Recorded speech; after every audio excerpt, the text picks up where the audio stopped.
Good afternoon, my turtle ducks. Just in time for tea. Please help yourself.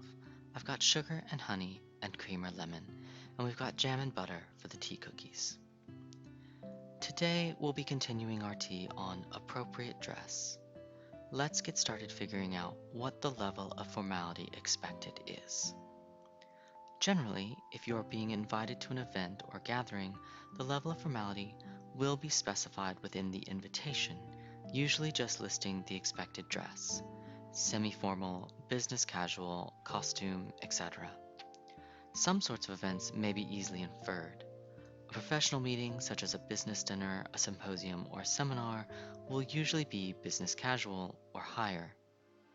However, if the level of formality is not listed, it is perfectly reasonable to ask for clarification. When the invitation is verbal, if the person providing that invitation does not specify, it is best to ask at the time of receiving, but it may be asked later if forgotten.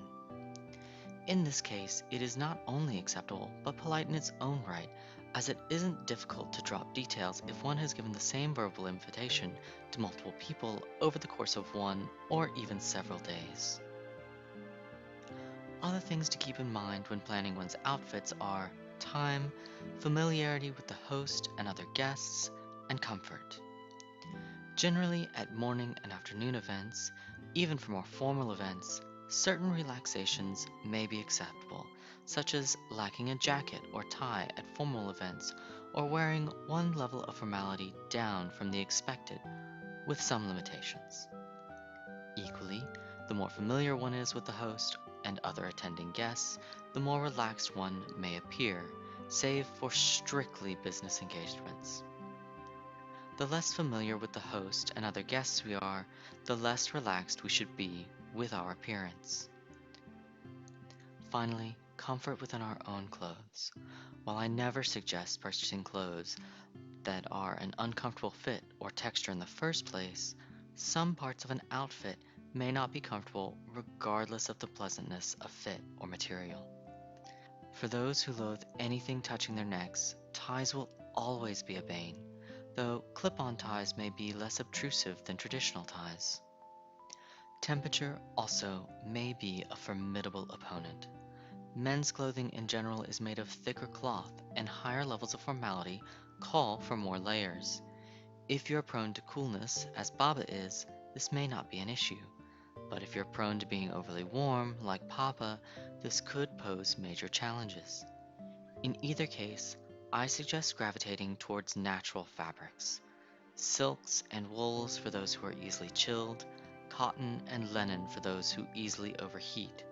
When possible, wear looser fitting trousers which allow for more airflow. On the other side, women's clothing in general is made of thinner cloth, and almost all levels of formality offer less coverage. The most striking examples are semi-formal and formal, where one's shoulders and backs may be completely exposed with no protection from the chill.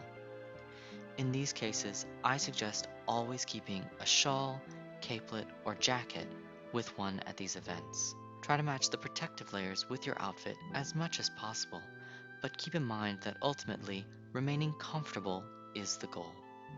Texture and fit, in my opinion, are just as important. A pair of pants that are too tight and a shirt that is too small can make any event miserable, while clothing that is too big may be unflattering or even troublesome when cuffs catch on food or dangerous equipment.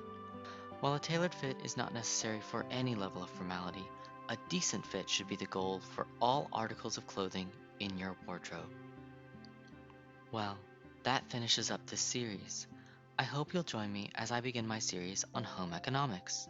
Thank you for joining me. Until next time, be kind, my turtle ducks, to others and to yourselves.